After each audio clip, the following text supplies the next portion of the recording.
अपने इस खास कार्यक्रम रिपोर्टर्स लाइव में हमारे रिपोर्टर्स जगह जगह से जुड़कर तमाम अपडेट्स और जानकारियां साझा करते हैं और इसी कड़ी में सबसे पहले चंडीगढ़ का रुख करना चाहेंगे, जहां से हमारे सहयोगी ईशा ठाकुर तमाम अपडेट्स और नई जानकारियों के साथ हमारे साथ जुड़ चुके हैं। ईशा, अगर बात करें पंजाब, हरियाणा और चंडीगढ़ में आज क्या कुछ नई खबरें हैं?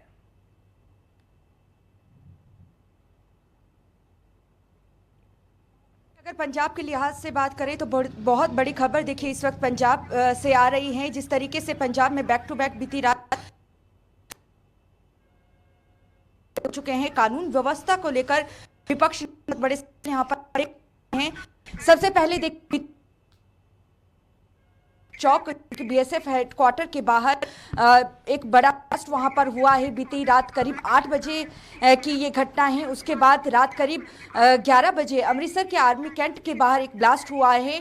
तो ऐसे में अगर हम बात करें पंजाब के डीजीपी गौरव यादव की, वो घटनास्थल पर अमृतसर में पहुंच चुके हैं। थोड़ी देर में वो प्रेस कॉन्फ्रेंस करने वाले हैं। उनकी तरफ से जांच को लेकर भी खुलासा किया जाएगा कि आखिरकार ये जो घटनाएं हुई हैं कौन शामिल है और जो ये ब्लास्ट हुआ है क्या ये ग्रेनेड अटैक था या फिर कोई और विस्फोटक सामग्री इसमें इस्तेमाल की गई थी। लेकिन बहुत बड़ा सवाल यहाँ पर कि 10 दिनों के भीतर 3 बड़े ब्लास्ट पंजाब में होना, क्योंकि बॉर्डर स्टेट देखिए पंजाब है। पंजाब की जो सबसे ज़्यादा सीमा है, अंतर्राष्ट्रीय सीमा, वो पाकिस्तान के साथ लगती है। लगातार ड्रोन के माध्यम से जो पाकिस्तान की आईएस एजेंसी है, आईएसआई एजेंसी है या कोई आतंकी संगठन की अगर बात करें, उनकी तरफ से लगातार अवैध हथियार यहां पर भेजे जा रहे हैं। लेकिन पंजाब में इस तरीके से दिल दहलाने वाली घटना होना अपने आप में एक बड़े सवाल खड़े करता है और लोगों में देखिए डर का माहौल भी इस वक्त बना हुआ है। चंडीगढ़ पिछले महीने ही हमने देखा था कि किस तरीके से पंजाब बीजेपी मुख्यालय के बाहर जो ग्रेनेड अटैक है वो वहां पर किया गया था। गनीमत रही कि कोई जानी नुकसान नहीं हुआ। अब देखिए बीएसएफ हेडक्वार्टर के बाहर हमला हुआ है, ब्लास्ट हुआ है, उसके अमृतसर के आर्मी कैंट के बाहर ब्लास्ट हुआ है। तो कहीं ना कहीं कानून व्यवस्था को लेकर सवाल खड़े हो गए हैं। बीजेपी का कहना है कि कानून व्यवस्था पूरी तरीके से पंजाब की चरमरा चुकी है। कानून व्यवस्था को मजबूत करना पंजाब सरकार का कर्तव्य है, जिसमें वो नाकामयाब साबित हुई है। इस तरीके के आरोप देखिए विपक्ष लगा रहा है। लेकिन डीजीपी पहुंच चुके हैं अमृतसर में और अमृतसर में उनकी तरफ से थोड़ी देर में प्रेस कॉन्फ्रेंस भी की जाएगी। और सोशल मीडिया में देखिए पोस्ट भी वायरल हो रहा है, जिसमें तरह तरह के जो खालिस्तानी संगठन हैं उनकी तरफ से जिम्मेदारी ली गई है इस घटनाक्रम की। लेकिन ऑफिशियल बयान का इंतजार यहाँ पर किया जा रहा है। डीजीपी प्रेस कॉन्फ्रेंस करेंगे और उसके बाद ही पता चल पाएगा कि जालंधर बीएसएफ हेडक्वार्टर के बाहर जो ब्लास्ट हुआ, अमृतसर आर्मी कैंट के बाहर जो ब्लास्ट हुआ, क्या उसके तार दोनों आपस में जुड़ते हैं या नहीं, और इस हमले के पीछे आखिरकार कौन लोग शामिल हैं, इसका खुलासा भी देखिए डीजीपी कर सकते हैं। इस तरीके से हमले लगातार सामने आ रहे हैं चंडीगढ़ से, कहीं ना कहीं प्रशासन के ऊपर भी सवाल खड़े होते हैं, कानून व्यवस्था के ऊपर भी एक बड़ा क्वेश्चन मार्क खड़ा हो जाता है, क्योंकि आगामी वर्ष जो है वो पंजाब में विधानसभा चुनाव का चुनावी साल रहने वाला है। ऐसे में इस तरीके की घटनाएं होना कहीं ना कहीं सुरक्षा के ऊपर भी सवाल खड़े हो जाते हैं, सुरक्षा पर भी सेंध लगती नजर आती है। अगर थोड़ी सी पॉलिटिकल डिस्कशन हम कर ले तो आम आदमी पार्टी का जो कुनबा है वो काफी बिखरता नजर आ रहा है। कल जिस तरीके से भगवंत मान का बयान सामने आया राष्ट्रपति द्रौपदी मुर्मू से मिलने के बाद, उसका पलटवार राघव चड्ढा ने किया। राघव चड्ढा ने साफ कहा कि जब तक हम आम आदमी पार्टी में थे हम बेदाग छवि के नेता थे, लेकिन जैसे ही हमने एक बीजेपी का हाथ थामा है, बीजेपी के साथ हम आ गए, लगातार आप हमारे ऊपर आरोप लगा रहे। किस तरीके की दोस्ती निभाई जा रही है?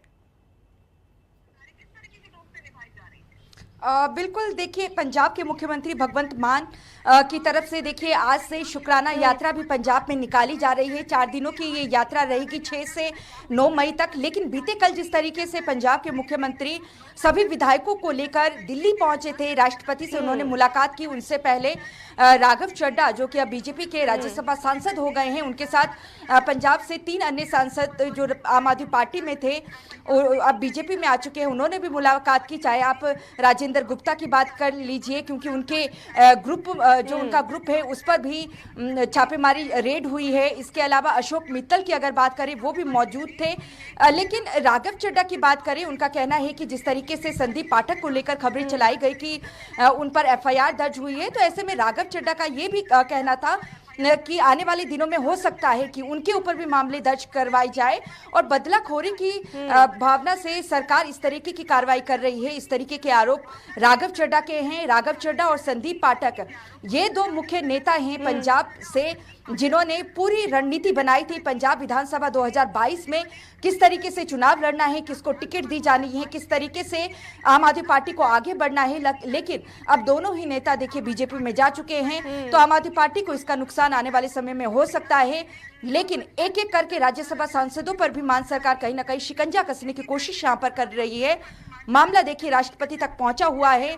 ऑपरेशन लोटस के आरोप भी देखिए मुख्यमंत्री का कहना है, उन्होंने राष्ट्रपति से मुलाकात के बाद प्रेस कॉन्फ्रेंस भी की। उनका कहना है कि बीजेपी अभी भी ऑपरेशन लोटस कर रही है, लेकिन मौजूदा हालात की अगर बात करें बीजेपी के ऊपर लगातार एमपी एमएलए को तोड़ने के आरोप लगते आए हैं, ऑपरेशन लोटस या फिर लगातार अलग अलग नाम से जो है बीजेपी के ऊपर हमला करता नजर आया है तमाम विभाग। लेकिन देखने वाली बात यह होगी कि बीजेपी के साथ में आम आदमी पार्टी के जो 7 सांसद गए हैं, उसके बाद माफ कीजिएगा पंजाब विधानसभा चुनाव में किस तरीके के नतीजे देखने को मिलेंगे। बने रहिए आप हमारे साथ। वापस लौटेंगे, लखनऊ से रुख करना चाहेंगे हमारे संवाददाता अनूप कुमार सिंह का। अनूप, अगर बात करें उत्तर प्रदेश की तो क्या कुछ मुख्य खबरें आज उत्तर प्रदेश से?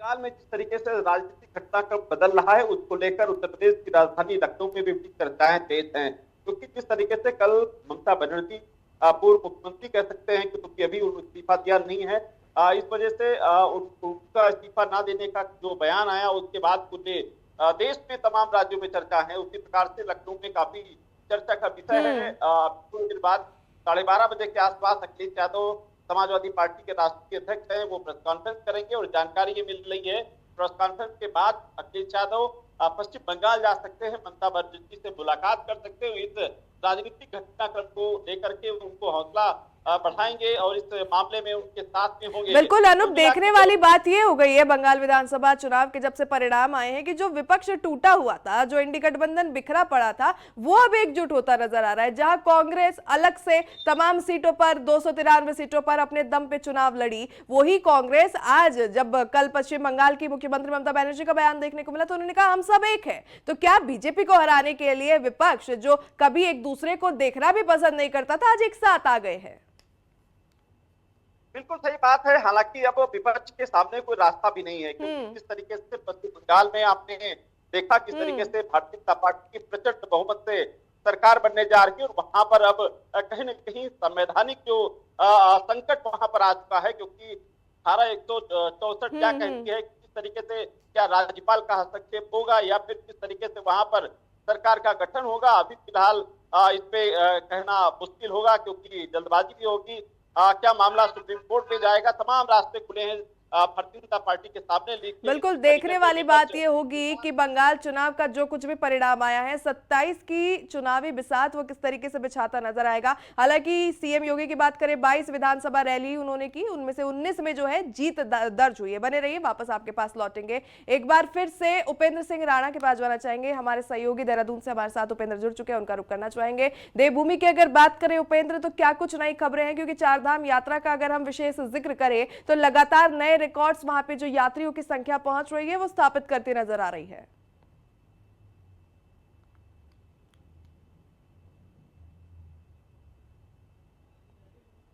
ठीक है, उपेंद्र से हमारा संपर्क नहीं हो पा रहा है, वापस उपेंद्र का रुख करेंगे। एक बार फिर से लखनऊ का रुख करना चाहेंगे। लखनऊ से लगातार अनूप हमारे साथ बने हुए हैं। अनूप, अगर बात करें 2027 के चुनावी रण की, तो कहीं ना कहीं बंगाल से जो चुनावी परिणाम सामने आया है, अखिलेश यादव डरते नजर आए हैं, क्योंकि एमवाय समीकरण विपक्ष का मेन मोटिव हुआ करता था। बिहार चुनाव ले लिया, बंगाल चुनाव ले लिया, लगातार एमवाय समीकरण महिला और यूथ में बदलता नजर आ रहा है। तो उत्तर प्रदेश में भी कहीं ना कहीं समाजवादी पार्टी की राह मुश्किल होती अब नजर आ रही है। उत्तर प्रदेश में जातिगत समीकरण काफी मायने रखते हैं चुनाव में, और पश्चिम बंगाल में 2011 की जो जनगणना हुई थी उसके अनुसार करीब 28% मुसलमान वोटर वहां पश्चिम बंगाल में है।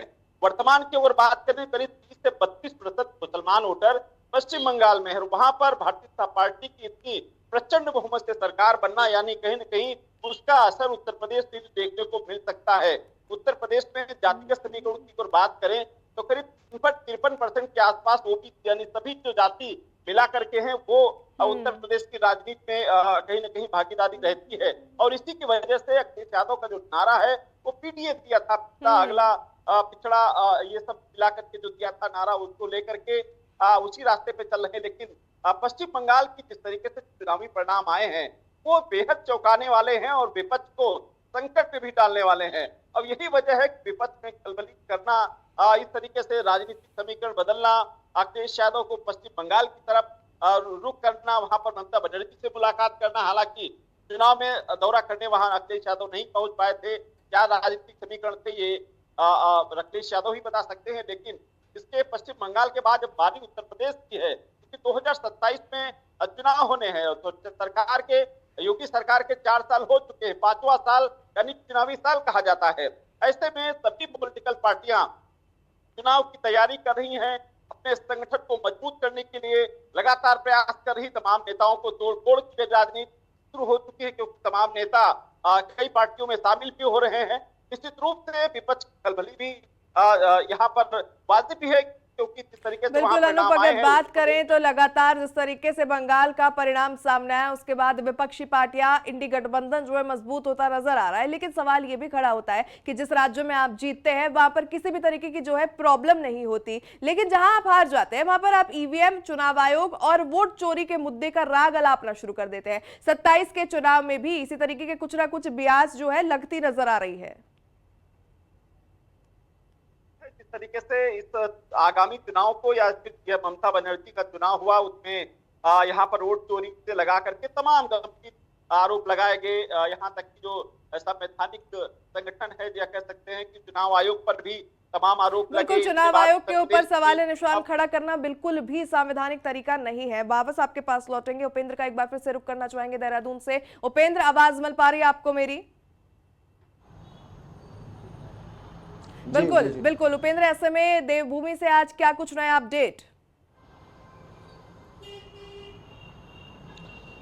देखिए, आज जिस तरीके से जो कांग्रेस की प्रदेश प्रभारी है कुमारी शैलजा जो है 5 दिवसीय उत्तराखंड दौरे पर है और खासतौर पर वह गढ़वाल मंडल के दौरे पर रहेंगे। और आज जिस तरीके से जो ऋषिकेश जिला संगठन है कांग्रेस का, उनके साथ जो है वो मुलाकात करेंगे, उनके साथ बैठक करेंगे। और जिस तरीके से माना जा रहा है कि अब कांग्रेस 2027 के चुनावी मोड में पूरी तरह से नज़र आ रही है, पूरी तैयारियों में कांग्रेस जो है वो जुटी हुई है। क्योंकि जिस तरीके से जो 2 विधानसभा 2 लोकसभा चुनाव जिस तरीके से कांग्रेस जो लगातार हारी है, उसके बाद से कांग्रेस एक जिस तरीके से जो बूस्टअप चाहिए है वो अभी तक जो है वो कांग्रेस को नहीं मिल पाया है। और ऐसे में लगातार कांग्रेस के जो नेता हैं, जो कार्यकर्ता हैं, खासतौर पर जो प्रदेश प्रभारी हैं, वो अपने नेतृत्व में चाहते हैं कि इस बार कांग्रेस जो है उत्तराखंड में फतह करे। बिल्कुल उपेंद्र, अगर बात करें कांग्रेस बिल्कुल चाहती है कि 2027 में जो है वापसी करे, सत्ता की बागडोर संभाले। बहुत बहुत धन्यवाद तमाम जानकारियों के लिए।